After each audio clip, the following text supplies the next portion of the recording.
আসসালামু আলাইকুম রহমতুল্লাহি আবরাকাতু। আউযু বিল্লাহি মিনাশ শাইতানির রাজিম। বিসমিল্লাহির রহমানির রহিম। আমি মোহাম্মদ ইউনুস মিয়া পূর্বে ঘোষণা দিয়েছিলাম এখন থেকে প্রত্যেক শনিবার আমি সন্ধ্যার পরে সমসাময়িক বিষয় নিয়ে, বিশেষ করে ডেস্টিনি 2000 লিমিটেড সংক্রান্ত বিষয়গুলো নিয়ে লাইভ অনুষ্ঠানে আসব এবং আজকে এটাই আমার প্রথম লাইভ। তো যারা এটা দেখবেন শুরুতেই আসলে লাইভ কমেন্টস না করলেও চলবে,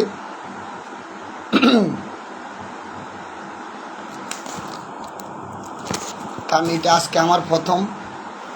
পরবর্তীতে যদি আপনাদের এখানে ভালো লাগে আমি যে কথাগুলো বলবো, নেক্সট যদি ভালো লাগে পরবর্তী অনুষ্ঠানে আপনারা শেয়ার করবেন, লাইভ কমেন্টস করবেন। আজকে যেহেতু আমি প্রথম লাইভ করতেছি, তাই আজকে লাইক শেয়ার কমেন্টস না করলেও চলবে। আমি শুরুতে আমার পরিচয় দিচ্ছি। আমি বাংলাদেশ ঢাকা থেকে বলছি। আমার নাম মোহাম্মদ ইউনুস মিয়া। আমি বিগত 2001 সালে বাংলাদেশে শুরু হওয়া মাল্টি লেভেল মার্কেটিং কোম্পানি তথা direct selling marketing company destiny 2000 লিমিটেডের পণ্য ক্রয় করার মাধ্যমে এখানে ক্রেতা পরিবেশক ডিস্ট্রিবিউটর হয়ে কাজ শুরু করি। পরবর্তীতে 2012 সাল পর্যন্ত আমাদের এই ব্যবসাটা খুব ভালোভাবেই চলছিল এবং 2012 সালের 12/12/2012 পর্যন্ত ডেস্টিনি গ্রুপের আমাদের বেশ কিছু মিশন এবং ভিশন ছিল। কিন্তু হঠাৎ করে 2012 সালের মার্চ মাস থেকে তৎকালীন কিছু হলুদ মিডিয়া, ইলেকট্রিক মিডিয়া পরিকল্পিতভাবে ডেস্টিনি 2000 লিমিটেডকে ধ্বংস করার জন্য মিডিয়াতে প্রচারণা চালায়। এই প্রচারণার সূত্র ধরে তৎকালীন 2012 সালে জুলাই মাসে কলাবাগান থানায় 2টি মামলা করে আমাদের ডেস্টিনি 2000 লিমিটেডের টপ ম্যানেজমেন্টদেরকে জেলখানা নিয়ে যায়। পরবর্তীতে ওনাদেরকে একটানা 12 বছর 3 মাস 5 দিন জেলে আটকিয়ে রাখে।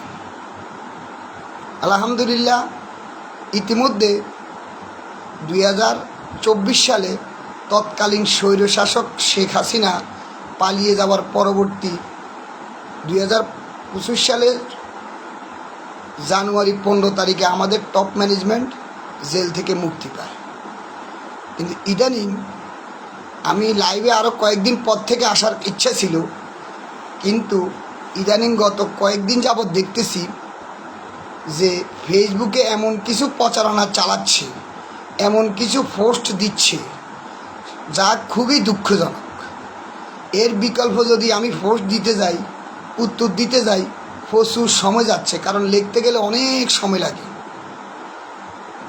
আবার যদি উত্তর না দিই তাহলে বলে যে ভয় পাইছি বা উত্তর দিতে পারছি না। এখানে আমার বক্তব্য শোনা যায় কিনা আপনারা বলবেন। একজন ভাই লিখছে আমার ভিডিও দেখা যাচ্ছে না, এখন আশা করি দেখা যাবে ইনশাল্লাহ। না দেখলে বলবেন।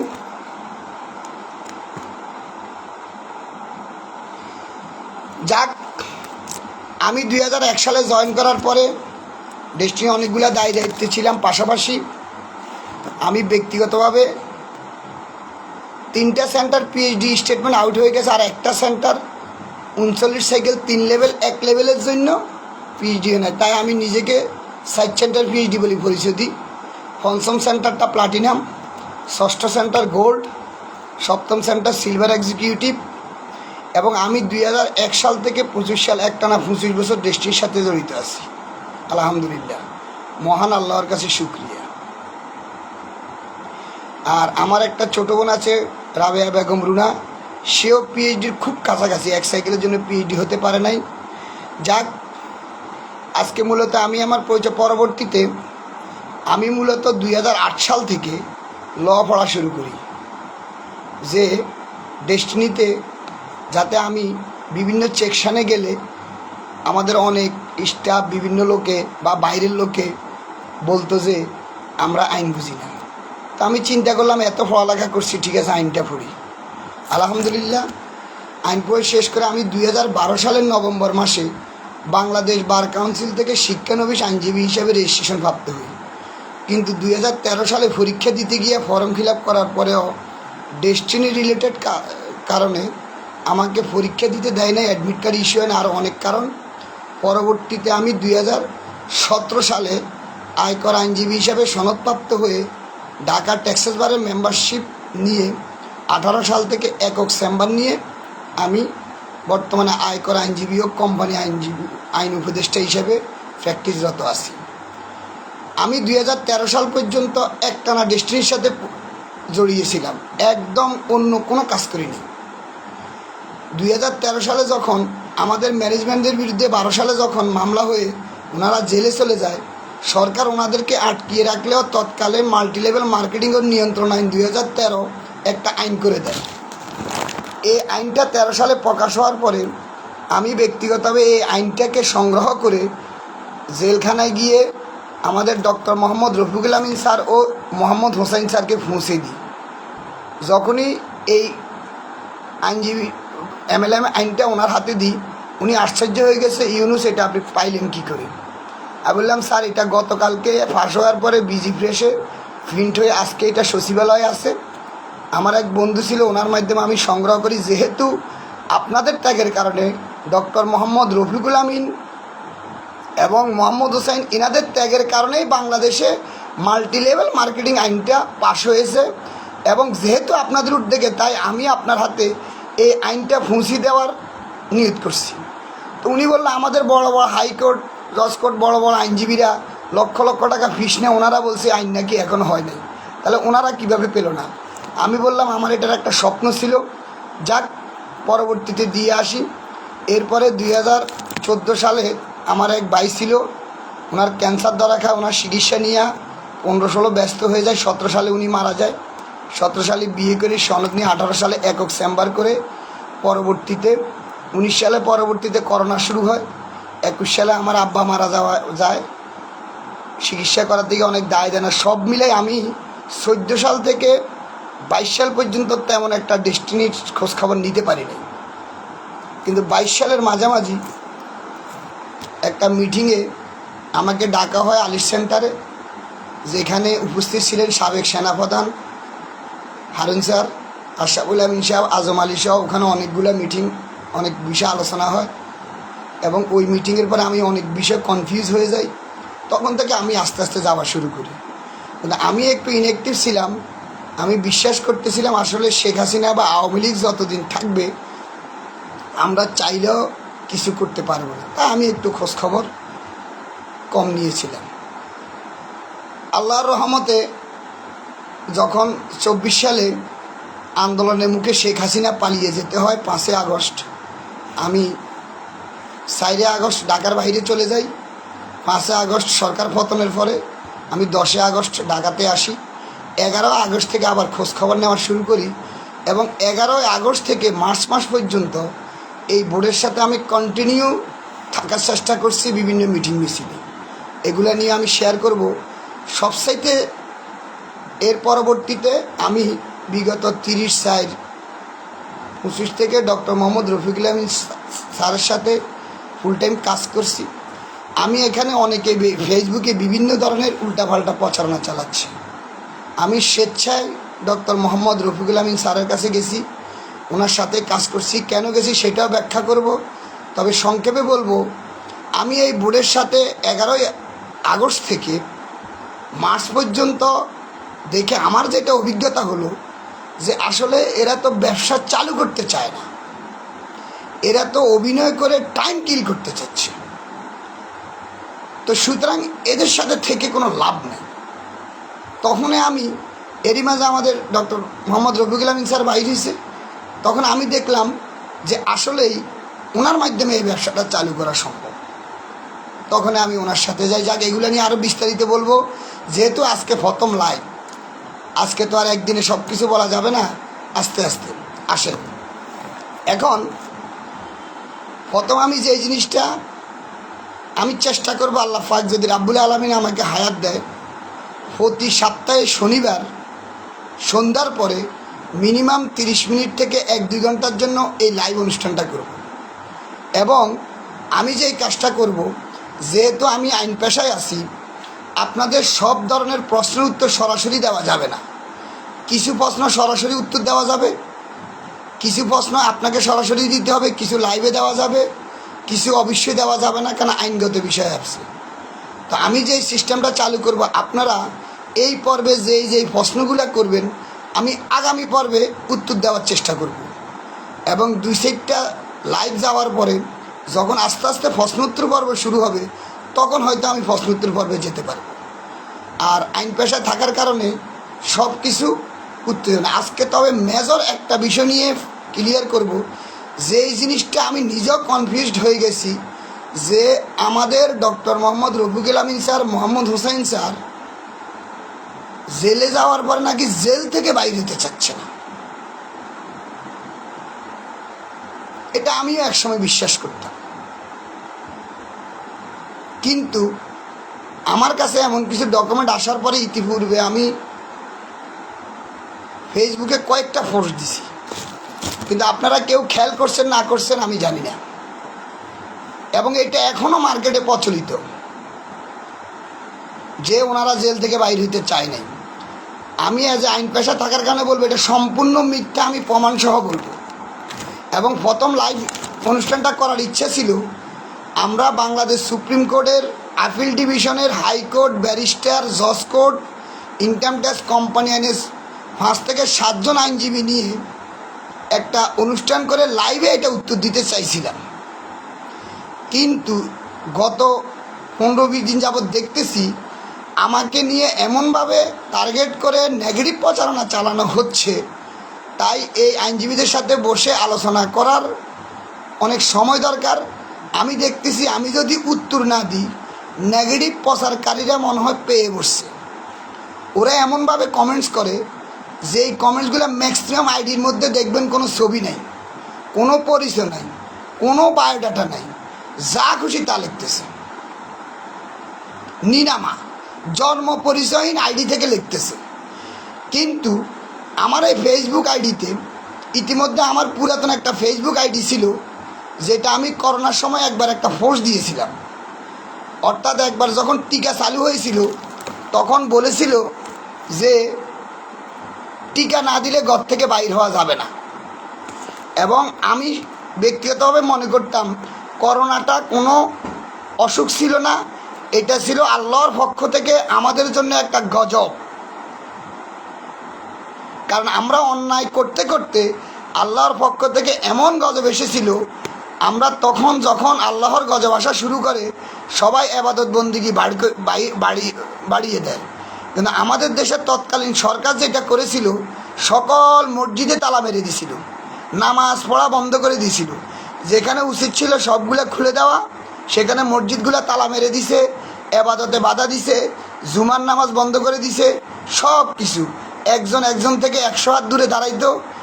অথচ আল্লাহর রহমতে আমি অনেক করোনা রুগীকে ধরছি, কিছুই হয় না। আমি সবসময় বিশ্বাস করতাম এই করোনার টিকা দিই নেই। তখন আমি এরকম একটা ফোর্স দিছিলাম, আমি করোনার টিকা দিই নাই, দেবও না, আমি কি বাংলাদেশে থাকতে পারবো? পরবর্তীতে ওই আমার পুরাতন ফেসবুক আইডিটা তৎকালীন সরকার ব্লক করে দিয়েছে। পরে আমাকে অনেকেই বলছিল আপনি ডিবি অফিসে যান, খুলে দেবে। কিন্তু ওই মুহূর্তে আমার আব্বা অসুস্থ, চিকিৎসা নিয়ে উনি মারা যাওয়ার কারণে আমি আর ডিবি অফিসেও যেতে পারি নাই, ওই পুরাতন আইডিটা উদ্ধার করতে পারি নাই। পরে এই আইডিটা দিয়ে চালু করছি ইনশাল্লাহ। আমার এই আইডিটাতে যেহেতু আমি আইন পেশা আছি, ঢাকার ট্যাক্সেস বারের মেম্বার, এখানে প্রায় 20,000 প্লাস আইনজীবী আছে, অনেক ব্যারিস্টার আছে। এখানে যখন নেগেটিভ কমেন্টস করা হয়, এবং জজ করে আমার বন্ধু আছে, সারা বাংলাদেশে পরিচিতি আছে, আত্মীয় স্বজন আছে, এরা এমনভাবে আমাকে প্রশ্ন করে, এই প্রশ্নগুলোর উত্তর আমি দিতে পারতেছি না। আর কারা করে? কোনো পরিচিত মুখ না। ম্যাক্সিমাম আইডিতে আপনারা দেখবেন যে ছবি নেই, প্রোফাইলে কোনো ফিকশন নেই, কিচ্ছু নেই, এবং জন্ম পরিচয় নেই। জাস্ট ফেসবুকে একটা আইডি খুললো আর নেগেটিভ মারতেছে। আর এখানে যে ঘটনাটা ঘটছে, আমি বোর্ডে থাকতে গিয়া অনেকগুলা ফোর্স দিয়েছিলাম, তখন যারাই আমাকে সালাম দিত, সম্মান করত, আজকে যখনই আমি ডক্টর রফিকুল আমিন স্যারের সাথে যুক্ত হয়েছি, ওরাই এখন আমাকে নেগেটিভ বলতেছে। এখন দেখেন আমি ব্যক্তি ইউনুস একই, আমি সেই আগের মতোই আছি। অথচ আজকে আপনারা আগে প্রশংসা করছেন, এখন আবার আপনারা নেগেটিভ টার্গেট করতেছেন কেন রে ভাই? আমি কি এমন অপরাধ করছি রফিকুল আমিন স্যারের সাথে যুক্ত হইয়া, মোহাম্মদ হোসেন স্যারের সাথে যুক্ত হইয়া? হ্যাঁ, এখানে আমি এই লাইভটা শুরু করার আগে 10 মিনিট আগে আমি, আপনারা যারা ইন্ডিয়ান একটা চ্যানেল, যদিও উদাহরণ দেওয়া আছে, কেডি ফাটক একটা এপিসোড আছে, দেখবেন কেডি ফাটক, ব্যাস কেডি ফাটক। ওখানে যদিও এটা উদাহরণ দেওয়া ঠিক না, আপনারা আমার এই লাইভের আগে ওই শেয়ারটা দেখবেন। ওখানে যদিও এটা অভিনয় এপিসোড, ওখানে কেডি ফাটক কেডি একটা খুনের দায়ে কেডি ফাটককে জেল দিয়ে দেয়, কিন্তু এখানে আসলে কেডি ফাটক 2 জন। অর্থাৎ এমনভাবে কনফিউজ করা হয়েছে, প্রথমে কেডি ফাটক যখন সাজা মনে করছে সবাই মিথ্যা বলতেছে, কিন্তু পরবর্তীতে আপনার পুরো এপিসোডটা দেখলে দেখেন আসলে ওরা মিথ্যা বলে নাই, ওদেরকে কনফিউজড করে ফেলা হয়েছে সকল সাক্ষীকে। ঠিক আমি যা বলি, বর্তমানে যারা ডেস্টিনিতে বিভিন্ন প্রচারণা চালিয়ে যাচ্ছে, আমি বলবো না সবাই, এখানে ম্যাক্সিমাম লোক হলো কনফিউজড, অ্যাকচুয়াল ঘটনাটা জানে না। আজকে আমরা এমন অসহায় হয়ে গেছি, আজকে আমাদের এই ডেস্টিনিকে কন্ট্রোল করা হচ্ছে লন্ডন থেকে, আমাদের চেয়ারম্যান বিদেশে, ওখান থেকে। আজকে আমাদের অনলাইন মিডিয়া হেড অফিস হয়ে গেছে আবুধাবি, বিদেশ থেকে। এবং আমি এই পর্যায়ক্রমে এই ভিডিওগুলোতে এমন কিছু কথা সত্যিই খারাপ লাগতেছে, আমি পর্যায়ক্রমে এক একটা ভিডিও ধরে এগুলার ডাইরেক্ট অ্যান্সার দেওয়ার চেষ্টা করব। এখন এই নেগেটিভগুলো যদি উত্তর দিই, পর্যাপ্ত সময় চলে যায়, আবার উত্তর না দিলে ভয় পেয়েছে, আবার বলে কিরে, মানে এমন কিছু ল্যাঙ্গুয়েজ বলতে পারতেছি না। ওই উত্তরগুলো দেওয়ার জন্য আমি যে আছি, এখন থেকে সপ্তাহে একদিন লাইভ করব, এবং যাদের আমার এই লাইভটা ভালো লাগে তারা এটা পরবর্তীতে শেয়ার করে দিবেন, এবং আগামী দিন থেকে অন্যদেরকে উৎসাহ করবেন। আমাদের 45 লক্ষ লোকের ডেস্টিনি ফ্যামিলি, আমাদেরকে এটা বাঁচাতে হবে। আসেন, এখানে যে জিনিসটা সবাই আমরা যে জিনিসটা বলি, হাইকোর্ট অনুমোদিত বোর্ড, কোম্পানি ম্যাটার, হাইকোর্ট অনুমোদিত বোর্ড, ওকে, এটা নিয়ে ডিটেলস বলতে আজকে হালকা একটু বলি। 2022 সালে 1 সেপ্টেম্বর কোম্পানি একটা বোর্ড করে দিছে, যেখানে আমাদের ডেস্টিনি মামলার বাইরে মালিক পক্ষে 13 জন। সরকার কী করলো, ইন্ডিপেন্ডেন্ট পরিচালকের নামে তৎকালীন হাইকোর্ট 6 জনকে আমাদের এখানে দিয়ে দিয়েছে। কেন? কোম্পানিটা ভালোভাবে চলাচ্ছিল।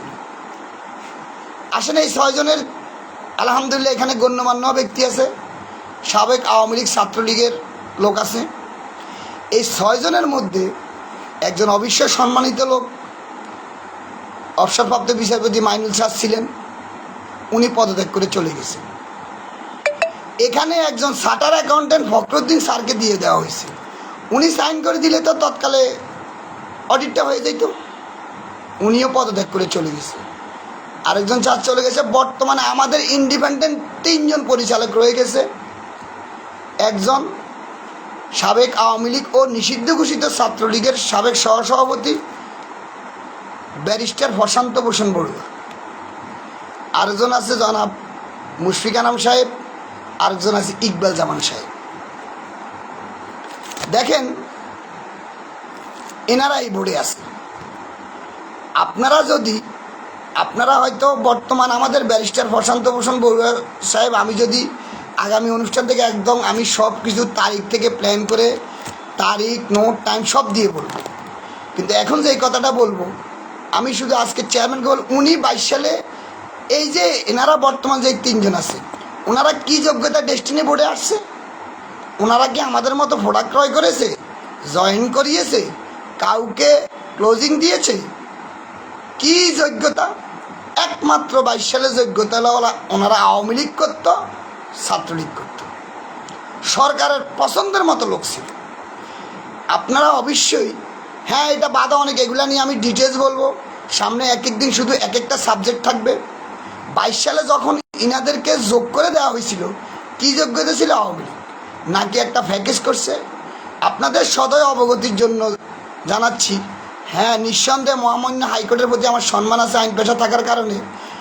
যে রায়টা নিয়ে আমরা চিৎকার দিচ্ছি অনেকেই, এই রায়টা 15 পেজের 14 নম্বর পেজের 4 নম্বর কলামটা আপনারা দেখবেন।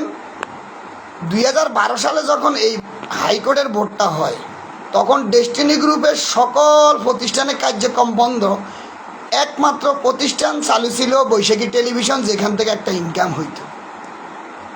এই 14 নম্বর পেজের 4 নম্বর কলামে দেখবেন, ওখানে ডাইরেক্ট বৈশাখীর বোর্ডের 3 জনকে যুক্ত করে দেওয়া হয়েছে। একজন ব্যারিস্টার প্রশান্ত ভূষণ বড়ুয়া, একজন মুশফিকা নাম সাহেব, আরেকজন পদত্যাগ করে চলে গেছেন, এখনও 2 জন আছে। এখন আসেন 2022 সালে যখন ভোটটা হয়, ব্যারিস্টার প্রশান্ত ভূষণ বড়ুয়া সাহেব আইনজীবী, সরাসরি উনি বৈশাখীতে চলে গেছে। অথচ এই বৈশাখী আমাদের সাপোর্ট দেওয়ার কথা, উনি ওখানে চলে গেছে। এখন আজকে অনেকে বলতেছে যে বৈশাখী উল্টাপাল্টা প্রচার, তাহলে ওনার দোষ, উনি তো তখন বাংলাদেশে ছিল। জায়গাগুলো নিয়ে পরে বলবো। এখন আপনারাই বলেন, এই যে কষ্ট বৈশাখীতে যে উনি আসছে, কী যোগ্যতা? উনি আওয়ামী লীগ করতো, ছাত্রলীগ করতো, ওকে আলহামদুলিল্লাহ। পরবর্তীতে এখন দেখেন, উনি মে মাসে চেয়ারম্যানের দায়িত্ব নিয়েছে, জুলাই মাস থেকে উনি বাংলাদেশে নাই। এখন কোম্পানি আইনের এগুলো নিয়ে ব্যাখ্যা দিবে। 101 দ্বারা তো বলা আছে 3 মাসের জন্য যদি আপনি বাংলাদেশের বাহিরে যান, আপনাকে প্রপার সিস্টেম ফলো করে যেতে হবে। আমি জানি না উনি কি সিস্টেম ফলো করে বিদেশে গেছেন, কারণ এখন কিভাবে জানবো বলে? আমি আগস্ট মাস থেকে, আমি ইউনুস মিয়া 25 বছর ডেস্টিনির সাথে জড়িত, আইন পেশা থাকার কারণে আগস্ট থেকে আমি কতবার যে চেষ্টা করেছি, এই প্রশান্ত ভূষণ বড়ুয়া সাহেবকে SMS দিছি, ফোন দিছি, তথ্য দিছি, ভয়েস দিছি, রেকর্ড দিছি। আমি শুধু একদিন উনি আমার ফোনটা ধরে বলছে, ইউনুস আমি ব্যস্ত, আমি আপনার সাথে পরে কথা বলবো, ফ্রি হয়ে মিটিং থেকে শেষ করি। ওকে, আর কথা বলতে পারিনি।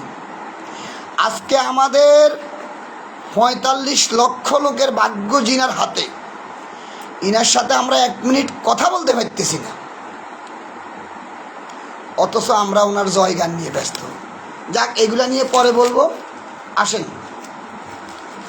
আজকে আমি যে জিনিসটা নিয়ে সবচেয়ে কথা বলবো, আমাদের MD স্যার এবং চেয়ারম্যান সাহেব, এটা আমি আগামী থেকে আমি এটা স্লাইডের আকারে সুন্দর করে দেব, যাতে আপনারা ভিডিওতে এটা দেখতে পারেন। এই অর্ডারটা হলো, অর্থাৎ যেটা নিয়ে সম্পূর্ণ প্রচার আছে যে Rafiqul Amin sir, Mohammad Hossain sir jail থেকে বাইর হতে চাচ্ছে না, এই কথাটা যে মিথ্যা, তার প্রমাণটা আমি দিচ্ছি। আসেন, অক্টোবর মাসে যখন আত্মসমর্পণ করে আমাদের স্যাররা জেলে চলে যায়, এই অর্ডারটা হলো ডিসেম্বর মাসের 13 তারিখ, 13/12/2012 সালে। অর্থাৎ যেই মুহূর্তে আমাদের MD স্যারদের জেল মাত্র যেদিন 62, 2 মাস প্লাস, তখন এটা অর্ডার। এখানে দ্বিতীয় পেজে বলা আছে,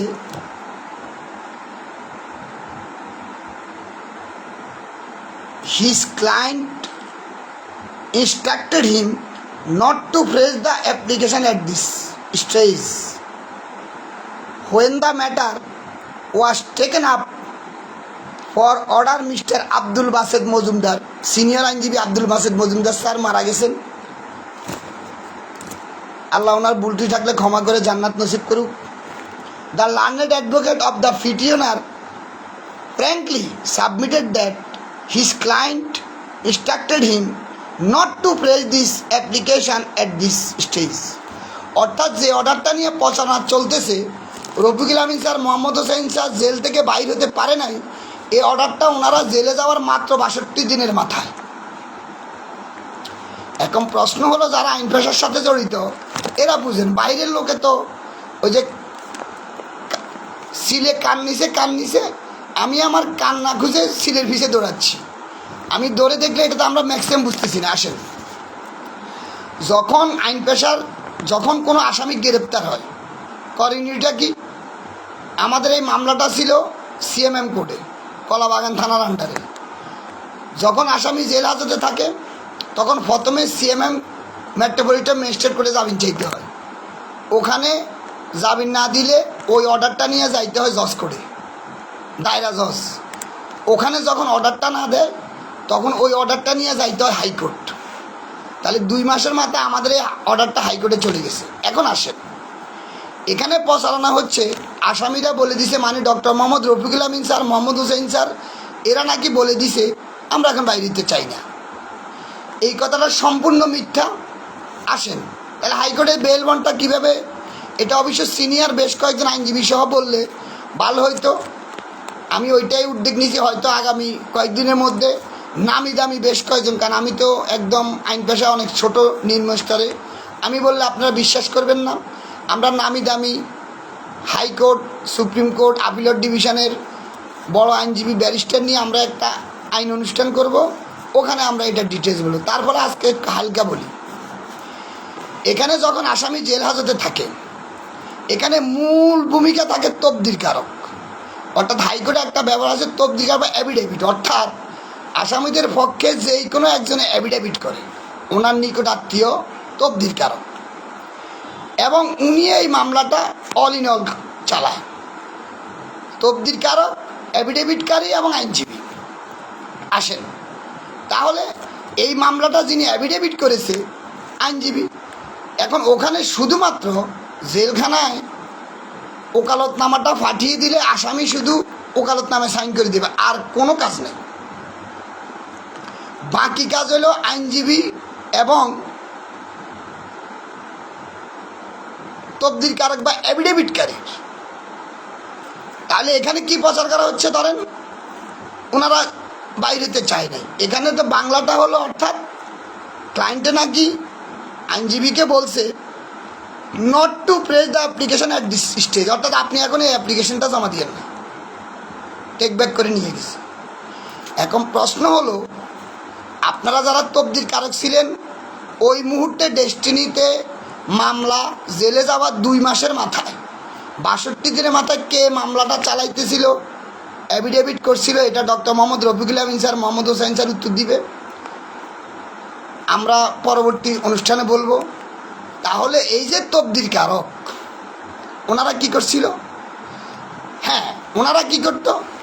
ওনারা জামিন করিয়ে বেল বন্ডটা জেলখানা পাঠাই দিত, আসামি বাইর হইতে বাধ্য। তখন যদি আসামি বাইর না হইতো, আজকে এভাবে দেখাইতে পারতো, এই দেখেন বেল বন্ড নিজেকে অর্ডার, এখানে টেক ব্যাক করে নিয়ে গেছে, ওকে ধরে নিলাম, তখন জামিন হয় নাই। এখন এটা তো ছিল 2012 সালের ডিসেম্বরের ঘটনা। আমরা এটা 2025 সালে doctor Mohammad Rafiqul Amin sir, Mohammad Hossain sir যখন জেল থেকে বাইর হয়, এখন 25 সালে এসে 13 বছর পরে আমরা এটা জানি কেন? আমরা তখন এটা জানলাম না কেন? এই অর্ডার আমরা তখন পাই নাই কেন? এখন আমরা জানুয়ারির পরে ওনারা যখন বাইর হইয়া ব্যবসা চালুর উদ্যোগ, এখন এটা পোস্ট করতে হচ্ছে কেন? এর আগে একটা অনুষ্ঠান হয়েছিল, একটা পিএইচডি মিটিং হয়েছিল, যেখানে আমাদের শ্রদ্ধা গোপ্রাণ স্যার ছিল, মেজবাউদ্দিন শফর স্যার ছিল, সাইদুর রহমান স্যার ছিল। ওনারা বলছিল, ওনারা যদি জানতো যে জেল থেকে বাইরে হতে চায় না, তাহলে ওনারা বাড়তি 50 লক্ষ টাকা এগুলো দিত না। ওনারা এই টাকাটা 13 সালের মাঝামাঝি দিছে। আমি ওই ভিডিও সহকারে এগুলো নিয়ে ওভাবে আলোচনা করবো স্লাইড আকারে আগামী লাইভ থেকে। এখন তাহলে ওনারা 13 সালের মাঝামাঝি যখন জামিনের জন্য টাকা দিছে, তার 6 মাস আগে তো এই ঘটনাটা ঘটে গেছে, তাহলে ওনারা কেন এই বিষয়টা জানলো না? সুতরাং আমি মনে করি এই মামলা রফিকুল আমিন স্যার, মোহাম্মদ হোসেন স্যারকে আটকিয়ে দেওয়ার জন্য সম্পূর্ণ দায়ী যিনি এই বেল বন্ড অ্যাফিডেভিট করছে এবং যিনি অ্যাফিডেভিট করার পরে এই মামলাটা আব্দুল বাসেদ মজুমদারকে দিয়ে কন্ট্যাক্ট করছে এবং যিনারা এটা করে না সম্পূর্ণ অপরাধী হলো ওনারা কেন জামিন করাইলো না? ওনারা বেল বন্ড কেন দিল না? হ্যাঁ, জামিন হয়ে যেত, বেল বন্ড করে দিত না বাইরলে। আর এটা কেউ বিশ্বাস করবে না, ওনারা জেলে যাওয়ার মাত্র ৬২ দিনের মাথায় বাইর হইতে চায় নাই। এটা যদি ১৫ সাল ১৬ সাল হইতো সেটা অন্য হিসাব। আমি যেদিন এই ডকুমেন্টটা হাতে পাই, যেই কোনোভাবে আমার কাছে আসছে, আমি এর সাথে সাথে একটা ফেসবুক স্ট্যাটাস দিয়ে এটা একটা চ্যালেঞ্জ করছি। এখন ফেসবুক স্ট্যাটাস লিখলে আপনারা অনেকে ফলো করেন, অনেকে করেন না। তাই আমি এখন থেকে সিদ্ধান্ত নিছি লাইভ করব, ভিডিও করব, যাতে পরবর্তীতে আপনারা দেখতে পারেন এবং আমি কি বলেছি আমি যাতে চ্যালেঞ্জ করতে পারি। আসেন, যেহেতু তখন জামিন হয় নাই, তাহলে এটা open. Rafiqul Amin sir, Mohammad Hossain sir যখন জেলে আত্মসমর্পণ করে, তার আগের দিন সকালবেলায় তো ওনারা একটা বোর্ড করে কাউকে না কাউকে দেশটির দায়িত্ব দিয়ে গেছে। যদিও গত পিএইচডি মিটিংয়ে স্যারে বলছিল যেদিন আত্মসমর্পণ করছিল ওই দিন যদি টাকা ঠিকমতো যাইতো, মোবাইল বন্ধ না হয়ে যেত, ওনাদের হয়তো জামিন হয়ে যেত। এরপরে ৬২ দিনে ঘটনা, অর্থাৎ যে মিথ্যা প্রচারণা জেল থেকে বাইরেতে চায় না, আমি এই লাইভ শেষ করে এটা আবার আপলোড দিয়ে দেব। আপলোড দিলে আপনারা দেখতে পারবেন যে অর্ডারটা নিয়ে বাইর হইতে চায় না, তাহলে যদি ২০১২ সালের ডিসেম্বরের ১৩ তারিখের এই অর্ডার এবং এইটাকে সার্টিফিকেট কপি হিসেবে তুলছে ২৭-১২ তারিখে, অর্থাৎ ১৩ই ডিসেম্বর ২০১২, অর্থাৎ আমাদের যে একটা ১২-১২-১২ স্বপ্ন ছিল, এর পরের দিন এই অর্ডারটা, আমাদের স্বপ্নটাকে হত্যা করা হয়েছিল, ওনাদেরকে যে আটকে দেওয়া হয়েছিল। ওকে, এখন তাহলে আপনারা ২০১৩ সালের জানুয়ারিতে এই তথ্যটা কেন প্রকাশ করে দিলেন না? আমরা তো তখন নিয়মিত জেলখানা যাইতাম, স্যারের লগে দেখা করতাম, আমরা তখন জিজ্ঞাসা করতাম কেন বাইরে দিতে চান না? এই যে তার প্রমাণ, এই ডকুমেন্টটা এখন কেন? এই ডকুমেন্টটা এখন ২৫ সালে আইসা ওনারা জেলখানা থেকে যখন ১২ বছর ৩ মাস ৫ দিন জেল খাটি বাইর হওয়ার পরে এখন কেন এই অর্ডারটা আসতেছে? নিশ্চয় এটার কোনো একটা উদ্দেশ্য আছে। অর্থাৎ আমাদেরকে হুজুকে বাঙালি, আমি এটা নিয়ে বোকা একটা গল্প, অর্থাৎ বোকা বানানো যায়। আমার আব্বার মুখ থেকে একটা স্বপ্ন বলি, আগের যুগের মানুষ খুবই সহজ সরল ছিল। আমাদের দেশটিতে ৪৫ লক্ষ লোক দেখেন সহজ সরল ছিল। আমার দাদার বাপ, তো আমার দাদাই আমার আব্বাকে বলছে, আমার আব্বা আমাকে নিজে গল্পটা বলছে। অর্থাৎ আমার দাদার বাপ, ওনার ওয়াইফ গোসল করতে যাইতেছে, তো যাওয়ার আগে দুপুরবেলায় বলছে আমি রান্নাবান্না করে রাখছি, চুলার উপরে দুধ রাখছি, আপনি খাওয়া দাওয়া করে দুধ খাই ফেলাইন। তো উনি ভাত খাওয়ার পরে দুধ খাইছে। আগেকার যুগের মানুষ খুব সহজ সরল ছিল। এখন যখন ওয়াইফ গোসল করে আসছে, বললো যে তুমি মনে কষ্ট নিও না, আমি গরুর দুধ সবগুলো খেয়ে ফেলছি। এখন ওয়াইফ যাই দেখে যে চুলার মধ্যে, পাতিলের মধ্যে গরুর দুধ পুরাটাই আছে, একটুও খায়নি। তো উনি বললো, যাই হাজব্যান্ডকে জিজ্ঞাসা করলো যে আপনি গরুর দুধ খাইছেন মানে? অর্থাৎ গরুর দুধের পাশে আরেকটা পাতিলে চুলাতে মার ভাতের, আমাদের নোয়াখালী ভাষায় এটাকে বলা হয় ফ্যান, আর এটাকে ভাতের মাড় বলা হয়, ওইটাও দেখতে সাদা। তো একই পাতিলে আসিল ভাতের মাড়, একই পাতিলে দুধ। উনি ওই যে এত সহজ সরল, দুধ মনে করি, ফ্যান মানে ভাতের মাড় সব খাই ফেলেছে। ঠিক আমাদের এখানে একটা অর্ডার দিয়ে, ইংলিশের অর্ডার, হাইকোর্টের অর্ডার, আমাদের ৪৫ লক্ষ লোকে বুঝে না, এটা আপলোড করে দিয়ে বলেছে এই দেখো অর্ডার, এই দেখো অর্ডার, এই দেখো অর্ডার, এই দেখো অর্ডার, বাইরেতে চায় না, এই দেখো অর্ডার। এই অর্ডারেই ধরা। আমার এই লাইভটা যদি পরবর্তীতে গোফরান স্যার, মেজবাউদ্দিন স্বপন স্যার বা সাইদুর রহমান স্যার শুনবেন, আপনারা একটা অনুষ্ঠানে বলছেন ১৩ সালের মাঝামাঝি আপনারা নাকি ৫০ লাখ ১ কোটি টাকা দিয়েছেন জামিনের জন্য। তাহলে আপনারা এই অর্ডারটা যিনি তবদিল করছে, অ্যাফিডেভিট করছে, ওনাকে ধরেন। কারণ আপনারা ১৩ সালের মাঝামাঝিতে টাকা দেওয়ার আগেই তো ৬ মাস আগে এই ঘটনাটা ঘটছে। তাহলে কেন আপনাদেরকে এটা জানাইলো না? যদি আপনাদেরকে তখন জানাই দিত যে ওনারা বাইরেতে চায় না, আপনারা টাকা দিয়ে না, তাহলে আপনারা টাকাটা দিতেন না।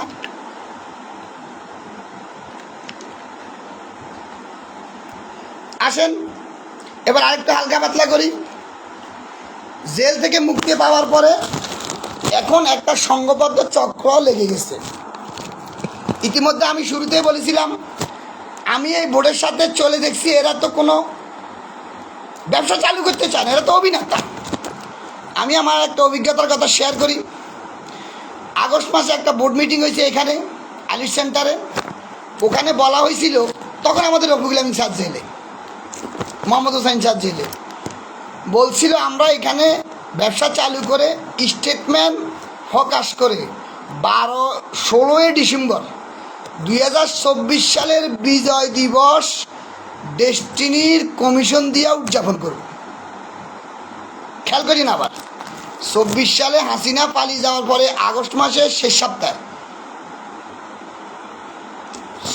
24 সালের ডিসেম্বর মাসের বিজয় দিবস ডেস্টিনি কমিশন দিয়ে উদ্বোধন করবে। আলহামদুলিল্লাহ, আমি ওই মিটিংয়ে ছিলাম। তখন August, September, October, November, December, মানে 3.5 মাস। তখন আমি বললাম যে এই বোর্ড যে হায়, যদি আপনারা আন্তরিকভাবে চান 3 মাসে তো যথেষ্ট, অর্থাৎ সেপ্টেম্বর, অক্টোবর, নভেম্বর, নভেম্বরের 30 তারিখের মধ্যে এই ব্যবসাটা চালু করা সম্ভব। তাহলে শুধু শুধু আমরা 16 ডিসেম্বর পর্যন্ত যাবো কেন? ওকে, ওখানে যারা ছিল সবাই ঠিক আছে এবং ব্যবসাটা চালু করতে পারবে, কিন্তু আমি তখন আপনাদেরকে বলি না আসলে করবে কি করে। আমাদের সাইনিং অথরিটি তো বিদেশ। আজকে যারা হাইকোর্টের বোর্ড কোম্পানি ম্যাটার 173/2022 নিয়ে লাফালাফি করতেছেন, যা রফিকুল আমিন স্যার, মোহাম্মদ হোসাইন স্যারের বিরুদ্ধে লাফাচ্ছেন, তাদেরকে বলবো বাংলাদেশে যে 15 জন আছে ওরা করবেটা কি? এই বোর্ডের অনুযায়ী আমি ব্যক্তিগত মনে করি 95% ক্ষমতার মালিক হলো চেয়ারম্যান। সেই চেয়ারম্যান জুলাই থেকে বিদেশে পলাতক। আমি ডিটেলস ওনার ব্যাপারে আরেকটা স্লাইড করব। ইতিমধ্যে বাংলাদেশ সরকার গত 1 বছরে ওনার নামে রাজনৈতিক কয়টা মামলা হয়েছে, কয়টা মামলা আসামি, এগুলো খুঁজে বাইর করবে। আমাদের একটা টিম কাজ করতেছে, আস্তে আস্তে ডিটেল জানতে পারবে। এখন উনি না বাংলাদেশে আসতে পারবে না সাইন করতে হবে, তাহলে কাজগুলো করবে কে ভাই? সব রেডি, সাইনের জন্য আটকে থাকে। সাইন কি জিনে করবে? আসেন তাহলে এখানে এখন আপনারা দেখেন, সবাই একটা কথা বলে, ইদানিং দেখতেছি যে অডিট নিয়ে, এই অডিট নিয়ে একটা গল্প বলি। বাস্তব, যখন এই যে এমএলএম লাইসেন্স অন্যান্য বলছে অডিটে একমাত্র প্রবলেম, আমি বোর্ড মিটিংয়ে প্রস্তাব দিছি আমি অডিটটা করাই দিব। আপনারা কোন চার্টার অ্যাকাউন্টেন্ট দিয়ে করাবেন ওনার সাথে বসে আমার বসাই দেন। এবং অনলাইনে চেয়ারম্যান প্রশান্ত ভূষণ বড়ুয়া ব্যারিস্টার সাহেব ধন্যবাদ দিয়ে অনলাইনে জানতেছে যে আমি এটা বলে নিচে চলে আইছি আলিশ সেন্টার থেকে, উনি আমাকে অনলাইনে দেখতে চাইছে। যাক, পরবর্তীতে আমি ওনারে ফোনে জানালাম আমি প্রস্তাব দিছি, ধন্যবাদ দিল। আমি 7 দিন 8 দিন দায়িত্ব দেন। পরে হঠাৎ করে অডিট থেকে আমারে বলল, আমি ওনাদেরকে এভাবে বলছি আপনারা যে অডিটর দিয়ে করাইতে চান, যে অডিট ফার্ম দিয়ে করাইতে চান, তাকে পছন্দ করে যেদিন ফাইনাল আমার সাথে বসাই দেন। ওনার থেকে যেহেতু টাকার জন্য অডিট করা যায় না, কীভাবে আনতে আমি দেখব। ওনারা আমাকে বলল 7-8 দিন পরে বোর্ড থেকে যে আপনি আমাদেরকে 50 লক্ষ টাকা লোন দেন, অডিট আমরা করব। আমি বলছি 50 লক্ষ টাকা দিলেও তো অডিট আপনারা করবেন না। আমি যদি আপনাদেরকে 50 লক্ষ টাকা সংগ্রহ করে দিই, আপনারা 40 লক্ষ টাকা ভাগ করে খাইবেন আর 10 লক্ষ টাকা খরচ করবেন, কিচ্ছু করবেন না। কারণ যদি আপনারা এই অফিসিয়াল অডিট করতেছেন, 2022 সালে বোর্ডের শুরুতেই যখন ফখরুদ্দিন চার্টার অ্যাকাউন্টেন্ট স্যার ছিল, তখনই তো আপনারা অডিট শেষ করতে পারতেন। আপনারা এগুলো ইচ্ছাইতে করতেন না। এই অডিট নিয়ে বলবি, আপনারা যারা রফিকুল আমিন স্যার, মোহাম্মদ হোসাইন স্যারের পাশানোর জন্য চেষ্টা করতেছেন, বিশেষ করে ডক্টর মোহাম্মদ রফিকুল আমিন স্যারের ফাঁসাবেন, আপনারা সম্পূর্ণ বোকার স্বর্গে বাস করতেছেন। বেশ কয়েকদিন আগে ফেসবুকে দেখেন, আমি যেহেতু কোম্পানি আইন নিয়ে কাজ করি, 200+ লিমিটেড কোম্পানি এই পর্যন্ত গঠন করছি ইনকাম ট্যাক্সে। আমি শুধু বলবো, এই কয়েকদিন আগে আপনারা ফেসবুকে নিশ্চয়ই দেখছেন ডেস্টিনি গ্রুপের ডেস্টিনি 2000 লিমিটেডের সর্বশেষ অডিট 2010-11 করা আছে। সুতরাং 10-11 পর্যন্ত আপনি অডিট নিয়ে কিছু করার ক্ষমতা নাই, আমি চ্যালেঞ্জ দিলাম ইনশাল্লাহ। কারণ যদি আপনি ওই অডিটকে উল্টাইতে চান, তৎকালীন যারা চার্টার অ্যাকাউন্টেন্ট যারা এটাতে সাইন করেছে তারা ভাসবে, তাদের অডিট ভুল প্রমাণ হবে, এবং এটা সব জায়গায় রিসিভ করছে, সব জায়গায়। সুতরাং 2010-11 পর্যন্ত অডিট হয়ে গেছে, কিচ্ছু করার নাই। তাহলে আপনি 11-12 অডিট করবেন। 11-12 অডিটের মেয়াদ হলো 11-12 অডিটের মেয়াদ হলো ডিসেম্বর, এই জুন পর্যন্ত। জুলাই থেকে অডিট হবে। টাইমটা হবে 11 সালের জুলাইয়ের 1 তারিখ থেকে 12 সালের জুন 30 তারিখ পর্যন্ত। তো 12 সালের মার্চ মাস থেকে তা আমাদের বিরুদ্ধে হলুদ মিডিয়া লেখালেখি শুরু করছে। এই 3 মাস তো আমাদেরকে ডিস্টার্বে রাখছে। তাহলে এই যে 9 মাস রফিকুল আমিন স্যার ঠেকাইছে, তাহলে ওই সময় কী করে? মাত্র 9 মাস। ওকে, কী করছে? লাইক করছে উনি, MLN বৈশাখী টিভিতে টকশো করছে, বিভিন্নভাবে হলুদ মিডিয়া ঠেকানোর চেষ্টা করছে। ওকে, এরপরে আসেন, আপনারা যেটা 12 সাল থেকে 25 সাল পর্যন্ত বলতেছেন, ডক্টর মোহাম্মদ রফিকুল আমিন স্যার তো 12 সালের অক্টোবর মাসে জেলে চলে গেছে। 2025 সালের জানুয়ারি মাসের 15 তারিখে উনি জেল থেকে মুক্তি পাইছে। 12 বছর 3 মাস 5 দিন। তাহলে 12 বছর 3 মাস 5 দিন উনি জেল কাস্টডিতে ছিল, সম্পূর্ণ সরকারের তত্ত্বাবধানে ছিলেন। এই সময়ের জন্য ডক্টর মোহাম্মদ রফিকুল আমিন স্যারকে, মোহাম্মদ হোসাইন স্যারকে কোনো কাজে ফাঁসানো যাবে না, যাবে না, যাবে না, যাবে না, যাবে না, যাবে না, যাবে না। কারণ যদি ওনাদেরকে ফাঁসাইতে হয়, আগে জেল কর্তৃপক্ষকে ফাঁসাইতে হবে। ওনাদের বিরুদ্ধে অডিট করি তদন্ত বসাইতে গেলে আগে জেল কর্তৃপক্ষের বিরুদ্ধে তদন্ত করতে হবে। এবং আপনারা জানেন উনি একটা জুম মিটিং নিয়ে এটা তদন্ত হয়েছে, জেলখানা হয়েছে, উনি ওটা থেকেও মুক্তি পাইছে। সুতরাং যারা স্বপ্ন দেখতেছেন ডক্টর মোহাম্মদ রফিকুল আমিন স্যারকে, মোহাম্মদ হোসাইন স্যারকে, বিশেষ করে ডক্টর মোহাম্মদ রফিকুল আমিন স্যারকে ফাঁসাবেন, পারবেন না, পারবেন না, পারবেন না ইনশাআল্লাহ। আমি আইনগতভাবে চ্যালেঞ্জ করতেছি। 12 সালের অক্টোবর মাস থেকে 25 সালের জানুয়ারির 15 তারিখ পর্যন্ত উনি জেলে ছিল, under custody of the government, জেল কর্তৃপক্ষ। এরপরে উনি 2025 সালের 15 জানুয়ারি বাইর হয়েছে, এই পর্যন্ত তো উনি কোনো দায়িত্ব নাই। ফাঁসাবেন কী করে? ফাঁসবেন তো আপনারা যারা 2013 থেকে 25 পর্যন্ত গাছ বিক্রি করছেন, বিভিন্ন ব্যবসা চালুর নামে অভিনয় করছেন, গোডাউনের সম্পদ বিক্রি করছেন, যাকে এগুলো নিয়ে আরেকদিন বলবো। এগুলা নিয়ে আরেকদিন বলে ফাঁসবেন তো আপনারা। আসেন, এরপরে আসেন উনি জেল থেকে বাইর হইয়া, আমি আজকে লাইভ অনুষ্ঠানের মাধ্যমে ডক্টর মোহাম্মদ রফিকুল আমিন স্যারের কাছে ব্যক্তিগত ক্ষমা চাচ্ছি। আমিও বেশ কয়েকদিন কনফিউজ ছিলাম, এবং বর্তমান যে কোঅপারেটিভটাকে চালু করে দিয়েছে এই কমিটি নির্বাচন, আমি নিজে ব্যক্তিগত বাধা দিতে গেছিলাম।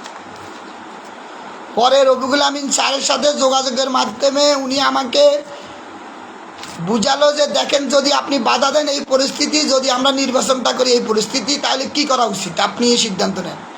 তখন আমি দেখলাম আমি বাধা দেওয়ার বদলে যদি আমি ওনাকে সহযোগিতা করি, প্রতিষ্ঠানটা চালু হয়ে যাবে। কারণ আমাদের 45 লক্ষ লোক, বিশেষ করে কোঅপারেটিভের 8.5 লক্ষ বিনিয়োগকারী কষ্টের মধ্যে আছে।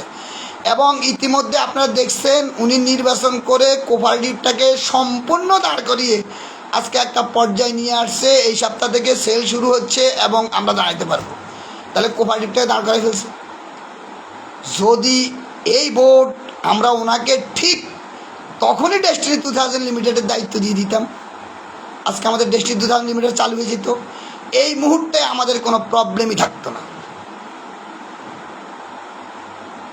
আসেন, আর আরেকটা বিষয় নিয়ে আমি বলবো। আমি গত জুলাই মাসে ব্যক্তিগত কারণে একটানা 26 দিন মোবাইল বন্ধ, অন্য কাজে ছিলাম। সম্ভবত 21 বা 22 জুলাই পিএইচডি ফোরামের একটা মিটিং হয়েছে, প্রশান্ত ভূষণ বড়ুয়া বর্তমান আমাদের চেয়ারম্যান সাহেব, পিএইচডি মিটিংয়ে উনি 54 মিনিট 14 সেকেন্ড একটা বক্তব্য দিছে। আরও যেটা ইদানিং দেখতেছি যে ডেস্টিনি 2000 লিমিটেডকে চালানোর জন্য সিইও এমডি নিয়োগ দেওয়া হবে। আমি এটা শুনে অনেক দিন ভালো করে হাসতেছি। মিস্টার ব্যারিস্টার প্রশান্ত ভূষণ বড়ুয়া সাহেব সিইও এমডি দিয়ে ডেস্টিনি চালু করবে। ওনাকে আমি বলবো, বাংলাদেশে 18 কোটি জনগণের মধ্যে মাল্টি লেভেল মার্কেটিং এমএলএম বুঝার মতো সিইও এমডি কোথায় পাবেন? নাই নাই নাই, একমাত্র doctor Mohammad Rafiqul Amin sir, Mohammad Hossain sir, Gopran sir, এরা যারা আসেন। উনি ওই বোর্ডের মিটিংয়ে বলছে, আমি ওই বক্তব্যটা শুনে ঘুমাইতে পারিনি। উনি বলছে 3টা জায়গায় ডক্টর রফিকুল আমিন স্যারকে ইন্টারফেয়ার করতে দিবে না অডিট বোর্ড, সিইও এমডি, এবং বলতেছে বোর্ডের ক্ষমতা অলিনল, উনি যেভাবে খুশি চালাবে। এই এপিসোড নিয়ে আমি একদিন শুধু লাইভ করব ব্যাখ্যা সহ, মাল্টিমিডিয়া আকারে প্রজেক্টর দিয়া। আসেন, আমি এই কথাগুলো শুনে খুব হাসছি। এবং উনি বলতেছে আইন মানতে হবে, আইন সবার জন্য আইন। উনি এখন বড় ব্যারিস্টার আইনজীবী হয়ে গেছে। আমি ওনাকে বলবো, পৃথিবীতে 2 ধরনের লোক আছে মিস্টার চেয়ারম্যান, একটা পক্ষ আইন তৈরি করে, একটা পক্ষ আইন ফলো করে। ডক্টর মোহাম্মদ রফিকুল আমিন স্যার নোয়াখালী পরবর্তী ঢাকা কানাডার নাগরিক। উনি মাল্টিলেভেল মার্কেটিং বেকারত্ব নিরসন করার জন্য doctor Mohammad Rafiqul Amin sir, Mohammad Hossain sir কানাডার আলিশান জীবন ছেড়ে বাংলাদেশে এসেছেন বেকারত্ব দূর করার জন্য। উনি যখন 1997 পরবর্তীতে 99 প্রথমে জিজিএম, পরে নিউ ওয়াই ডেস্টিনি শুরু করছে। 2000 সালে বাংলাদেশে কি এমএলএম এর কোনো আইন ছিল? আপনি কোন আইনের কথা বলতেছেন? কাকে আইন ফলো করার কথা বলতেছেন? এমএলএম এর আইন ছিল না। 1 থেকে 2 জন, 2 জন থেকে 4 জন। উনি একটা স্লাইডে বলছিল ওই যে ভিডিওতে, কেউ এটাকে এমএলএমটাকে পছন্দ করে। সেখান থেকে করতে করতে করতে করতে 12 সালে একটা পর্যায়ে নিয়ে 45 লক্ষ লোকের একটা ছাতার তলে নিয়ে আসছে। তখন পর্যন্ত বাংলাদেশে এমএলএম এর কোনো আইন ছিল না। সবাই বুয়া বলতো উদা হয়ে যাবে, উদা হয় নাই। আসেন, এটা নিয়ে বললে অনেক দীর্ঘ লম্বা। 12 সালে ওনাদেরকে জেলে নিয়ে গেল সরকার। 13 সালে মাল্টি লেভেল মার্কেটিং একটা আইন করে দিতে বাধ্য হয়েছে। অর্থাৎ দেখছে প্রত্যক্ষ পরোক্ষভাবে ডেস্টিনির 45 লক্ষ সহ মাল্টি লেভেল মার্কেটিং জগতে 200 কোটি টাকা 200 কোটি লোকজন যুক্ত হয়ে গেছে। এখন এমএলএম, এখন দেখেন, আপনি ডেস্টিনি চালাবেন, সিইও এমডি পত্রিকায় বিজ্ঞপ্তি দিয়ে নিয়োগ দিবেন। আমি খুব হেসেছি। যেই লোকটা যখন 1 সালে কেউ বুঝে নাই, 2000 সালে কেউ এমএলএম বুঝে নাই, তৈরি করতে 13 বছর পরে যাকে উসিলা করে বাংলাদেশ সরকার একটা আইন তৈরি করে দিয়েছে, আপনি ওনাকে লাইভ অনুষ্ঠানে বলতেছেন আইন ফলো করতে হবে। যিনি আইন তৈরি করবে উনি কি ফলো করবে? উনি তো আইন তৈরি করছে মাল্টি লেভেল মার্কেটিং। ওনার হাতে এই ডেস্টিনি গ্রুপ, ডেস্টিনি 2000 লিমিটেড। আজকে আফসোস, ওনাকে এই দায়িত্বে আসার জন্য লড়াই করতে হয়। যাকে এগুলো নিয়ে পরে বলতেছি। মিস্টার চেয়ারম্যান, আপনি শত চেষ্টা করলে এমডি চেয়ারম্যান খুঁজে পাবেন না। এই ডেস্টিনি ডক্টর মোহাম্মদ রফিকুল আমিন, মোহাম্মদ হোসাইন শাহ, যারা এমএলএম বুঝে এখান থেকে নিতে হবে। আসেন,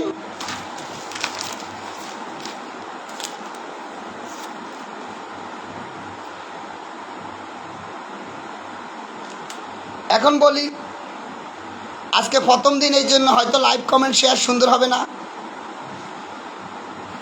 আমরা যারা ডেস্টিনি 2000 সাল থেকে 2001-এ শুরু করছি, মিস্টার চেয়ারম্যান আপনি এখন বিদেশে,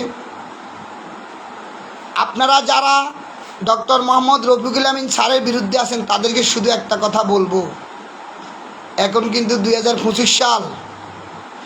মিস্টার চেয়ারম্যান 2022 সালে আপনি বোর্ডে যুক্ত হয়েছেন, কী যোগ্যতা ছিল? আজকে আপনি বলছেন পিএইচডি। আমরা যারা পিএইচডি মানে প্রফিট শেয়ারিং ডিস্ট্রিবিউটর, আমরা একটা প্রোডাক্ট কেনার মাধ্যমে ক্রেতা পরিবেশক হইয়া কাজ করতে করতে একটা পর্যায়ে গিয়া পিএইচডি প্রফিট শেয়ারিং ডিস্ট্রিবিউটর হয়েছি। আমাদেরকে এই কোম্পানি তার লাভের একটা অংশ অনেকবার দিয়েছে।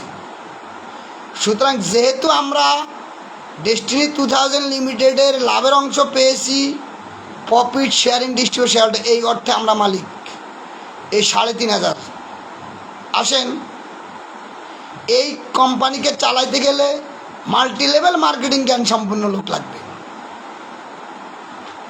আজকে দেখেন, তাহলে মাল্টি লেভেল মার্কেটিং জ্ঞান সম্পন্ন লোক ছাড়া এটা কোনোভাবেই চালানো সম্ভব না, সম্ভব না, সম্ভব না। চেষ্টা তো হচ্ছে, চেষ্টা তো হচ্ছে, চেষ্টা তো হচ্ছে। চেয়ারম্যান সাহেব, আমি আপনাকে আজকের এই লাইভ অনুষ্ঠানের মাধ্যমে উদাত্ত আহ্বান জানাবো, আপনি দ্রুত বাংলাদেশে আসেন সরাসরি, অথবা আপনি বিদেশ থেকে পদত্যাগপত্র করেন। এখানে আমাদের 45 লক্ষ ডিস্ট্রিবিউটর, আস্তে আস্তে তিল তিল করে এই কোম্পানিটাকে গঠন করা হয়েছে। আমাদের কোম্পানিটা আমাদেরকেই, কারণ এখানে আপনার আইনের জ্ঞান আছে নিঃসন্দেহে, এখানে পাশাপাশি multi level marketing, direct marketing, এগুলোর জ্ঞান লাগবে। এই কোম্পানি ডক্টর মোহাম্মদ রফিকুল আমিন, মোহাম্মদ হোসাইন স্যার, এরা হাতে করে গোপরান স্যার, এরা বিভিন্ন সময় সাবেক সেনাপ্রধান হারুন সাহেব হাতে করে তৈরি করছে। আমি শুধু মিস্টার চেয়ারম্যান আপনাকে একটা কথা বলবো, 2000 সালে 2001 সালে যখন এই ব্যবসাটা শুরু হয়েছে, এই সমস্ত ব্যবসায় কেউ আসতে চাইতো না। আমরা যারা জয়েন করছিলাম তারা আমাদের face value doctor Mohammad Rafiqul Amin sir, Mohammad Hossain sir, Gopran sir, এদের চেহারা দেখি দেখি আমরা আসছি। আর আমরা সমাজে ভদ্রলোকগুলো আসতাম। ম্যাক্সিমাম লোক আমাদের এই দেশটিতে বর্তমানে আজকে যারা টপ লেভেল সফল পিএইচডি ডায়মন্ড, এরা ছিল সমাজের হোয়াইট ম্যান। এদের ব্যক্তিগত চরিত্র ছিল ভালো, এদের চুম্বক শক্তি ছিল ভালো। ম্যাক্সিমাম আমাদের চেহারা দেখে এই কোম্পানিতে সবাই জয়েন করছে, প্রোডাক্ট কিনছে, অর্থাৎ ফেস ভ্যালু। আজকে আসেন, আজকে যারা এই বোর্ডের পক্ষে থাকেন, অবশ্যই নিঃসন্দেহে বলবো না, বেশ কিছুজন আপনারা যারা বোর্ড চেয়ারম্যান করতেছেন, জানেন এই চেয়ারম্যানের সাথে এই পর্যন্তই আপনারা এখনো কথাও বলতে পারেন নাই। আমি দেখছি ওই যে প্রশান্ত সাহেব 21শে জুলাই না 22শে জুলাই যে পিএইচডি মিটিং করছে, ওই যে পিএইচডি মিটিং আলির সেন্টারে বোর্ডকে স্মারকলিপি দিতে গিয়ে একটা ঝামেলা হওয়ার পরে উনি কল দিতে চাইছিল, ওয়াসিম ভাইকে কল দিছিল, নাম্বার আছে। পিএইচডি ফোরামের প্রেসিডেন্ট আমিনুল ইসলাম ভাইয়ের নাম্বার নাই ওনার কাছে, পিএইচডিতে নাম্বার ওনার কাছে নাই, থাকবে কেন? ইন্ডিপেন্ডেন্ট 3 জন পরিচালক। আজকে আমরা Mohammad Hossain sir, doctor Mohammad Rafiqul Amin sir, এদের সাথে কথা বলে মানসিক শান্তি পাই। আমাদের এই যে ইন্ডিপেন্ডেন্ট 3 জন পরিচালক, প্রশান্ত ভূষণ বড়ুয়া সাহেব, কয়জনে কথা বলতে পারছেন সামনাসামনি? নো। পারবেন? নো। আওয়ামী লীগ ক্ষমতা আসবে আপাতত? নো। উনি বাংলাদেশে আসবে? নো। ওনার পিছিয়ে ঘুরেন। এখন আসেন, আমার যেটা মনে হয় এখানে একটা চক্রান্ত চলতেছে, অভিনয় চলতেছে, এটা আমি বিস্তারিত সামনে বলবো। 2012 সাল থেকে আমাদের এই কোম্পানি বিভিন্ন সম্পদ সব কিছু আওয়ামী লীগ তৎকালীন সরকার জোর করে ধরে রাখছে। এখন ওই সরকারের ফ্যাসিস্ট আওয়ামী লীগ, ছাত্রলীগ, এদেরকে আমাদের কিছু লোকে এনাদেরকে সহযোগিতা করতেছে। এবং ইতিমধ্যে সরকার নির্বাচন ঘোষণা করে দিছে, রোডম্যাপ, ফেব্রুয়ারিতে নির্বাচন হবে, নতুন সরকার আসবে, নতুন সরকারকে আমাদের এই সব কিছু বুঝিয়ে দিবে। অর্থাৎ আগে এক সরকার খাইছে, পরে আরেক সরকার খাইবে। মধ্যখানে আমরা 45 লক্ষ লোক ঠুস। টি প্লান্টেশনের 17 লক্ষ বিনিয়োগকারী ঠুস।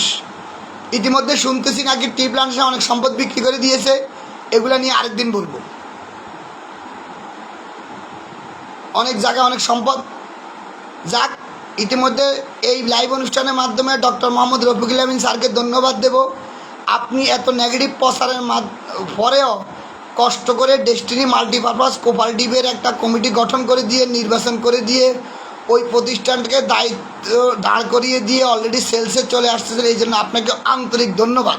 কারণ আমাদের ডেস্টিনি গ্রুপের সবসাইটে বেশি বিনিয়োগ হলো সমবায় সমিতিতে, destiny multipurpose cooperative society limited DMC. এই প্রতিষ্ঠানটাকে দাঁড় করিয়ে ফেলছেন। দেখেন, এই প্রতিষ্ঠানটা সমবায় সমিতি আইনে বোর্ডের বাইরে ছিল।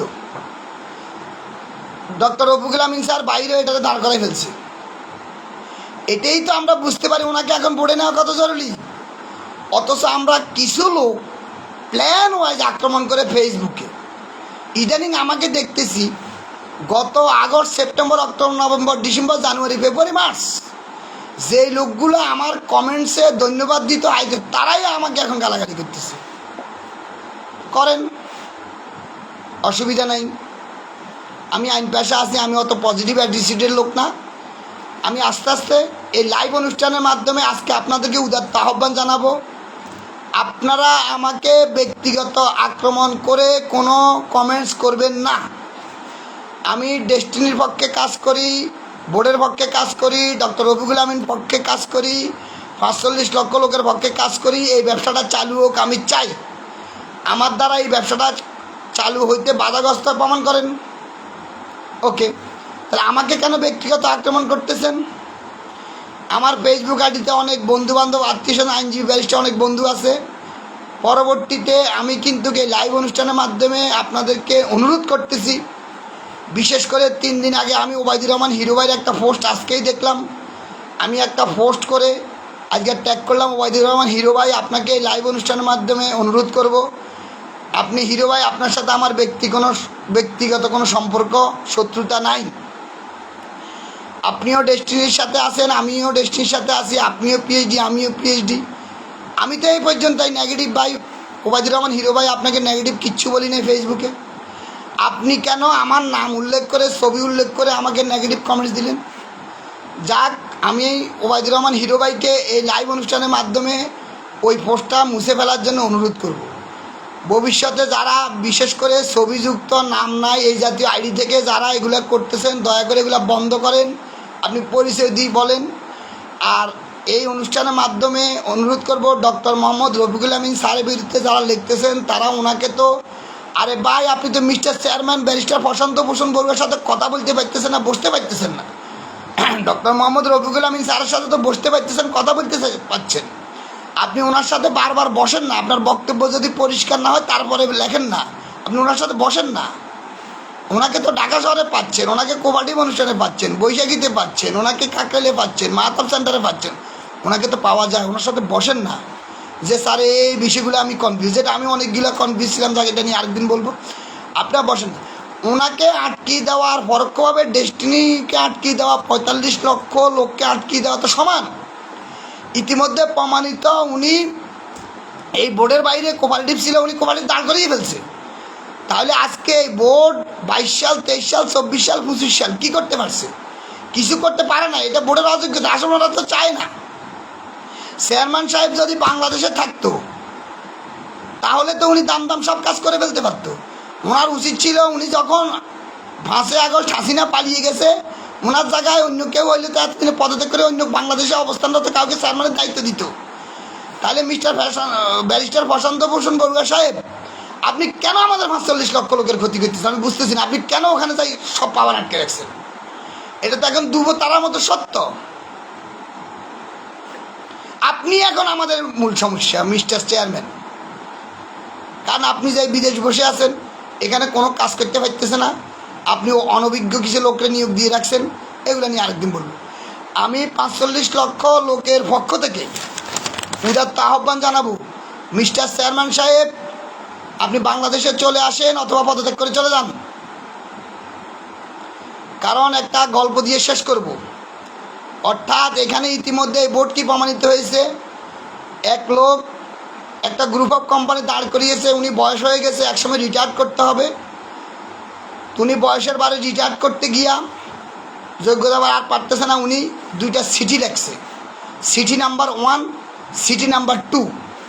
এবার পরবর্তী যে ইয়ং ম্যানকে দায়িত্ব দিছে, উনি এই 2টা সিটি ওনার হাতে দিল, দিয়া লেখলো যে বাবা, আমি এই কষ্ট করে এই প্রতিষ্ঠানটা গড়ছি, অনেক রক্তঘাম আছে, আমি আর দায়িত্বে থাকতে পারতেছি না, আপনি এই 2টা সিটি রাখেন।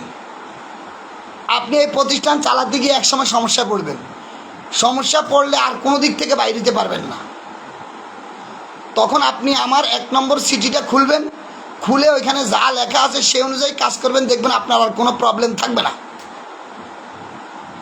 এরপরে আপনি আবার চালাতে চালাইতে গিয়া একটা পর্যায়ে যাবেন, আবার সমস্যা আসবে, তখন 2 নম্বর সিটিটা খুলবেন, ওখানে যা লেখা আছে ওই অনুযায়ী কাজ করবেন, দেখবেন আপনার ওই কোম্পানি কোনো প্রবলেমই থাকবে না।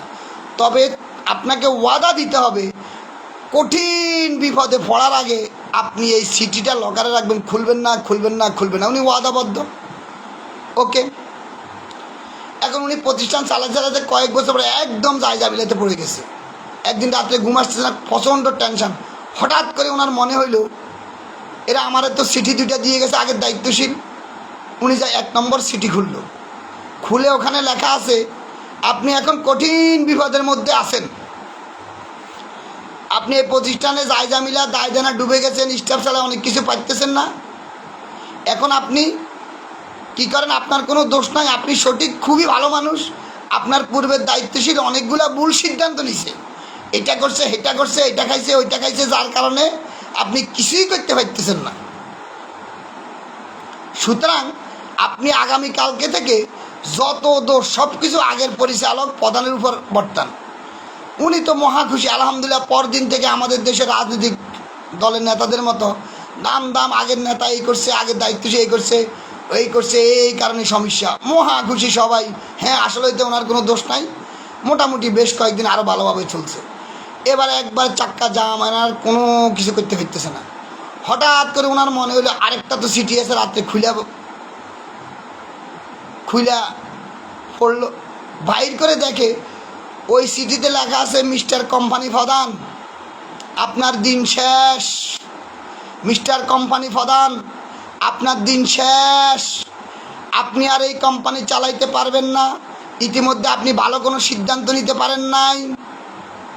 সুতরাং আপনি আমার মতো 2টা সিটি রেডি করেন এবং দ্রুত বাণিজ্য থাকতে পদত্যাগ করেন।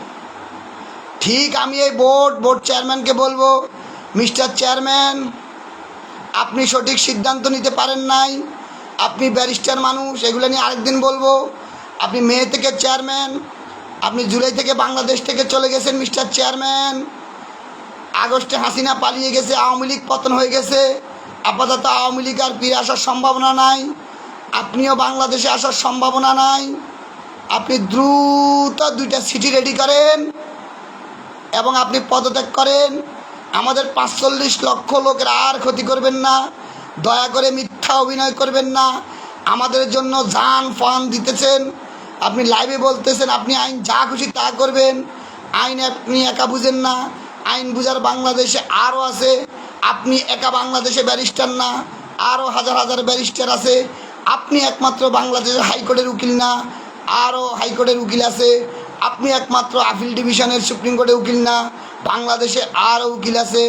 আপনি একমাত্র সব কিছু বুঝেন না, আরও অনেক আছে। তবে আপনি যেটা বুঝেন না, মাল্টি লেভেল মার্কেটিং বুঝেন না, আপনি MLM বুঝেন না, একটা কোম্পানির সৃষ্টি বুঝেন না। আপনি অন্যের কোম্পানি দখল করে শুধু আমাদের 45 লক্ষ লোককে কষ্ট দিচ্ছেন। অনেক জায়গায় আমরা কষ্ট করতেছি, এগুলো নিয়ে আরও বলবো। এই অসহায় জনগণের অভিশাপ আপনার উপরে পড়বে। হাসিনা এক সময় 2008 সাল থেকে করতে করতে এমন এক পর্যায়ে চলে গেছে, অসহ্য হয়ে গেছে। পরে কোটা আন্দোলন, সামান্য একটা কোটা আন্দোলন, ওরা চেয়েছিল সরকারি চাকরি, আজকে ওরাই হয়ে গেছে সরকার। মিস্টার চেয়ারম্যান, এখন আমাদের 45 লক্ষ লোককে চিনেন না। এদের মধ্যে এমন সচেতন আছে, এমন হোয়াইটম্যান আছে, ম্যাক্সিমাম লোক ভদ্রলোক, এরা ঘুমিয়ে আছে। ম্যাক্সিমাম লোক এখনও কী করতেছে এটা বুঝতেছে না। আমরা এখন থেকে বেশ কিছু অনলাইন অ্যাক্টিভিটিস, এই লাইভ অনুষ্ঠানের মাঝে প্রতিদিন সব কিছু ক্লিয়ার করার চেষ্টা করব। আমি বলবো, আজ যারা আজকে এখন আর আওয়ামী লীগ ক্ষমতা নাই, এখন দেশ সুন্দরভাবে চলতেছে, আপনারা ডেস্টিনি গ্রুপের ডিস্ট্রিবিউটার 45 লক্ষ লোক যার যার অবস্থান থেকে সচেতন হন। আমাদের এই দেশ, আমাদের এই কোম্পানি আমরাই উদ্ধার করতে হবে। আমাদের এই বোর্ডের পরপর 3 জন আওয়ামী লীগ, এরা সত্যিই আমাদের জন্য কিছুই করবে না, কিছুই করবে না। কিছুই করবে না। আজকে এরা উনি ধমক দিচ্ছে অনলাইনে, উনি লিকুইডিটি করে দিবে। আপনার লিকুইডিটি শব্দটা বুঝেন, অর্থাৎ এই কোম্পানি ব্যানিশ করে দেবে। উনি যদি চেয়ারম্যানের দায়িত্ব খাইতে না পারে, উনি এটাকে ব্যানিশ করে দেবে। আমাদের 45 লক্ষ লোক আগামী লাইভ অনুষ্ঠানে আরও অনেক কিছু বলবো ইনশাল্লাহ। আজকে এই আওয়ামী লীগ সাবেক ছাত্রলীগের সহসভাপতি নিষিদ্ধ ঘোষিত ব্যারিস্টার প্রশান্ত ভূষণ বড়ুয়াকে যারা বাংলাদেশে বসে সহযোগিতা করতেছেন তাদেরকে উদাত্ত আহ্বান জানাবো, এগুলা বন্ধ করেন। আমাদের 45 লক্ষ লোকের আর ক্ষতি করবেন না। আজকে দুবাই থেকে আমাদের শামীম চৌধুরী ভাই যে লাইভ অনুষ্ঠান করতেছে, আমি ওনাকে অনুরোধ করব, ভাইয়া আপনি দুবাই বসে আছেন কেন, বাংলাদেশে আসেন। আর এরই মাঝে 19শে আগস্ট আমি বোরান ভাইয়ের একটা লাইভ অনুষ্ঠানে দেখছি, উনি জজ কোর্টের একটা মামলা নিয়ে 1423/2019 ডক্টর মোহাম্মদ রফিকুল আমিন সাহেবের আসামি এটা বলছেন, এবং বলছে নাকি রাজনীতি করে প্রকাশ্য ওই মামলা টোটাল এখানে 2টা মামলা 1423-24। আমি বোরান ভাইকে বলবো, আপনি সামান্য তথ্য জানেন বোরান ভাই, বোরান সাহেব, আপনি ওখানে একটা অনুষ্ঠানে ডক্টর রফিকুল আমিনকে তিরস্কার করছেন, মোহাম্মদ হুসাইন স্যার, গোপরানুল হক, মেজবাউদ্দিন স্বপন, সাইদুর রহমান, ওদেরকে ধন্যবাদ দিছেন। আপনি কি জানেন ওই মামলার আসামি টোটাল 7 জন। রফিকুল আমিন স্যার, আপনি লাইভে ভুল তথ্য দিচ্ছেন একই মামলায়। আজকে রফিকুল আমিন স্যার, মোহাম্মদ হুসাইন স্যার, মেজবাউদ্দিন স্বপন, গোপরানুল হক, মেজর সাহেব, তাহলে আপনি একই অনুষ্ঠানে একজনকে তিরস্কার করতেছেন, একজনকে 60 জনকে পুরস্কার করতে, অথচ সবাই একই আসামি। এইটা নিয়ে আরেকদিন বলবো। বিভিন্ন উল্টাপাল্টা লাইভে যা খুশি তাই বলতেছে, এগুলো এক একদিন আমি টার্গেট করে এক একটা ভিডিওকে উত্তর দেওয়ার চেষ্টা করব আইনগতভাবে। আপনারা ভুল তথ্য ছড়াইয়া আর 45 লক্ষ লোকের ক্ষতি করবেন না। আপনাদেরকে অনুরোধ করতেছি, দয়া করে আর কনফিউশন, আপনারা ম্যাক্সিমাম ভুল তথ্য আপনাদের যা ফেসবুকে অনলাইনে কয়েকজনে দেখতেছে, একমাত্র target doctor Mohammad Rafiqul Amin sir যাতে আসতে না পারে, কারণ একমাত্র ওনার হাতেই ব্যবসা সম্ভব। কই কোপারেটিভ এত কিন্তু কেউ কিছু করতে পারে নাই। এখন আপনারা বলতেছেন উনি ব্যবসা চালু করতে চায় না, উনি 12 বছর 3 মাস 5 দিন জেলে ছিল, তো উনি তো তখন জেলে। তো উনি যদি মনে করেন উনি সব কিছু করতে পারে, তো ওনার হাতে দায়িত্ব দিয়ে দিলে তো উনি চালু করতে পারে। আপনাদের দৃষ্টি উনি কিছু করতে দেন না, তো সবাই কী করে, ভোট কী করে? ভোট তো চাইলে যখন উনি জেলে ছিল তখন ব্যবসা চালু করলে দিলে কী বাধা দিত? উনি তো জেলে ছিল। 22 সালে পড়েছে, 22 সালে চালু করে দিতেন। 23 সাল পুরা বছর গেছে, চালু করে দেন। 24 সাল পুরা বছর গেছে, চালু করে দেন। 25 সাল আগস্টের পরে Rafiqul Amin sir August, September, October, November, December, January, February, উনি তো জানুয়ারিতে হয়েছে, তার আগে চালু করে দিতেন। কেন চালু করলেন না? যখন চালু করতে পারেন নাই বা করেন নাই, তাহলে তো উচিত ছিল উনি আসা মাত্রেই ওনার দায়িত্ব, ওনার কোম্পানি ওনাকে বুঝিয়ে দিয়ে সরি বলা। কারণ ইতিমধ্যে উনি কোপারেটিভ চালু করে প্রমাণ করে দিয়েছে উনি পারে। উনি এই প্রতিষ্ঠানের হেডমাস্টার, আর আমরা সবাই ছাত্র 45 লক্ষ লোক। যাদেরকে উনি এই কোম্পানি আনি স্টাবলিশ, আমরা কী করে ওনার বিরুদ্ধে, আমরা মূল কোম্পানি আজকে আমরা উনি যাতে আমরা চ্যালেঞ্জ দিচ্ছি, ডেস্টিনি 2000 লিমিটেডে ডক্টর মোহাম্মদ রফিকুল আমিন স্যারকে আসতে দিবে না। হায় আফসোস, উনি যে কষ্ট করে এই কোম্পানিকে দাঁড় করিয়েছে, ওনার ওয়াইফ সহ জেল করছে, এরকম না ফ্যামিলি পাইবেন কোথায়? স্বামী স্ত্রী 2 জন জেল কাটছে, সম্পূর্ণ ত্যাগ করছে। আমেরিকা কানাডিয়ান লাইফস্টাইল ছেড়ে বাংলাদেশ আসছে, এত কষ্ট করতেছে। আর আমরা কিছু লোক, আর এখন আমরা যারা 2-4 জন রফিকুল আমিন স্যারের সাথে অনলাইনে ইয়ে করতেছে, একটা ফোর দিলে আমাদেরকে টার্গেট করতেছে, কি বিশ্রী। ভাই আমরা আইন আদালত জানি, আমরা প্রতিকার নেব। তবে ডক্টর রফিকুল আমিন স্যার বলতেছে 45 লক্ষ লোক সবাই ওনার সন্তান, তাই উনি কোনো নেগেটিভ অ্যাকশানে যাইতে রাজি না, কিন্তু আমরাও তো পজিটিভ লোকটা। তাই সবাইকে অনুরোধ করব, আজকে আর কোনো প্রশ্ন উত্তর পর্ব দিতে পারলাম না, ইতিমধ্যে 1 ঘন্টা 6 মিনিট হয়ে গেছে। এখন থেকে প্রতি শনিবারে আমি এই লাইভ করার চেষ্টা করব। আগামী অনুষ্ঠান থেকে আরও সুন্দরভাবে সফটওয়্যারের মাধ্যমে, কম্পিউটারের মাধ্যমে, ল্যাপটপের মাধ্যমে তথ্য তুলে ধরব এবং এক এক দিন এক একটা বিষয় নিয়ে আলোচনা করব। যারা আজকে আমার এই লাইভ কমেন্টস, আমার এই লাইভ অনুষ্ঠানটি দেখছেন, সবাইকে আন্তরিক ধন্যবাদ। যদি মনে করেন আমার 2-4টি কথা ভালো লাগছে, এইভাবে কন্টিনিউ করা উচিত। আমাকে উৎসাহ দিবেন এবং আমি এটা কন্টিনিউ করব। পরবর্তীতে ধারাবাহিকভাবে আমাদের আইনজীবী টিম, বিভিন্ন আইনজীবী টিম সঠিক তথ্য তুলে ধরবে। এবং আমি শুধু বলবো, যারা ডক্টর মোহাম্মদ রফিকুল আমিন স্যারের বোর্ডে আসতে দিতে চাইতেছেন না, ওনার হাতের তৈরি এটা দয়া করে করবেন না, কারণ ওনাদের হাতে এটা সৃষ্টি, কারণ এটা তো ঠেকিয়ে রাখতে পারবেন না। আর আপনাদেরকে বাঁচাতে কে? আপনাদের পাওয়ার তো 95% বিদেশে। সাইন দিব কে? আপনাদের বিরুদ্ধে অ্যাকশান নিব কে? আপনাদের প্রতিকার নিব কে? আপনাদের তো পাওয়ার বিদেশে, আপনাদের অনলাইন অ্যাক্টিভিটিস বিদেশে, আপনাদের সাইনিং অথরিটি বিদেশে। সুতরাং এটা করতে যাইয়েন না। আর আমাদের বিরুদ্ধে নেগেটিভ কমেন্টস করবেন না, সবাইকে অনুরোধ করতেছি। কারণ বর্তমান তথ্য প্রযুক্তির যুগে কোন আইডি থেকে কোন মোবাইলে চালে এটা বাইর করা খুবই সহজ। আমরা প্রচণ্ড ব্যস্ত, এই জন্য আমরা এগুলোর প্রতিকার নিতে পারতেছি না। আস্তে আস্তে আমরা এখন সহ্যের বাইরে গেলে অবশ্যই প্রতিকার নেব। সবাইকে অনুরোধ করবে এটা করবেন না। আর ভুল তথ্য, বেআইনি তথ্য এগুলো দিবেন না। শুধু একজন রফিকুল আমিন স্যারকে টার্গেট করে, আমরা যারা তার পক্ষে কাজ আমাদের টার্গেট করে প্রচারণা করবেন না। আপনাদেরকে বারবার অনুরোধ করতেছি, আপনারা দয়া করে আওয়ামী লীগ, নিষিদ্ধ ঘোষিত ছাত্রলীগের দোসরকে সহযোগিতা করবেন না। আপনি ওনাকে সহযোগিতা করেন, আগে বাংলাদেশে আসতে বলেন। আপনারা এটা কিসের যুক্তি দিবেন? কোম্পানি আইন 1994 অনুসারে বিদেশে বসে কীভাবে কোম্পানি চালাবে? এটা সম্ভব না, এটা সম্ভব না, এটা সম্ভব না। উনি কি বাংলাদেশে আসতে হবে, দায়িত্ব দেন। তো সুতরাং সবাইকে ধন্যবাদ। যারা এটা লাইভ কমেন্ট দেখছেন, আমাকে যদি উৎসাহ দেন আমি কন্টিনিউ করব। আজকে প্রথম দিন হয়তো তথ্য এলোমেলো হইতে পারে। আগামী অনুষ্ঠান থেকে একদম ধারাবাহিকভাবে এক এক দিন এক একটা ভিডিওর উপরে করব। আর বিশেষ করে শামীম ভাই ডিটুকে ব্যাকগ্রাউন্ড নামে একটা এপিসোড করতেছেন, আপনাকেও আহ্বান করবো। কারণ আমি আপনার ওখানে সাক্ষাৎকার দিতে চাইছিলাম, আপনি আমার সাক্ষাৎকার নেন নাই। কারণ আপনি আমাকে প্রশ্ন চাইছেন, ওই প্রশ্নের মধ্যে আমি কিন্তু বলেছিলাম যে ডক্টর মোহাম্মদ রফিকুল আমিন স্যারের পক্ষেও আসতে পারে, বিপক্ষেও আসবে। তখনই আমি বলছি পক্ষে আসবে, আপনি আমাকে আর নেন নাই। আপনারা শুধু বেছে বেছে তাদের এই সাক্ষাৎকার নিচ্ছেন যারা রফিকুল আমিন স্যারের বিরুদ্ধে বলবে। এটা কী রে ভাই? এটা কি ভাই? আপনারা বেছে তাকেই নিচ্ছেন যারা ডক্টর রফিকুল আমিনের বিরুদ্ধে বলবে। আপনারা বেছে তাকেই নিচ্ছেন যে ডেস্টিনি 2000 লিমিটেডের ব্যবসা চালু হইতে বাধা দিচ্ছে।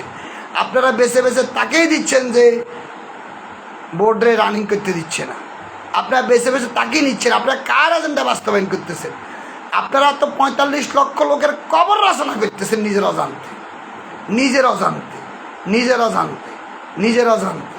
দয়া করে এগুলো করবেন না। সবাইকে উদাত্ত আহ্বান জানাচ্ছি, যারা ডেস্টিনি 2000 লিমিটেডের ব্যবসা চালু চান, যারা একে অপরে হাত ধরেন, শক্তিশালী করেন। আর আমার মোবাইল নম্বর 01711042930 হোয়াটসঅ্যাপে দিবেন। যে কোনো প্রশ্ন আমি পরবর্তী অনুষ্ঠানে নাম ধরে উত্তর দেওয়ার চেষ্টা করব। আস্তে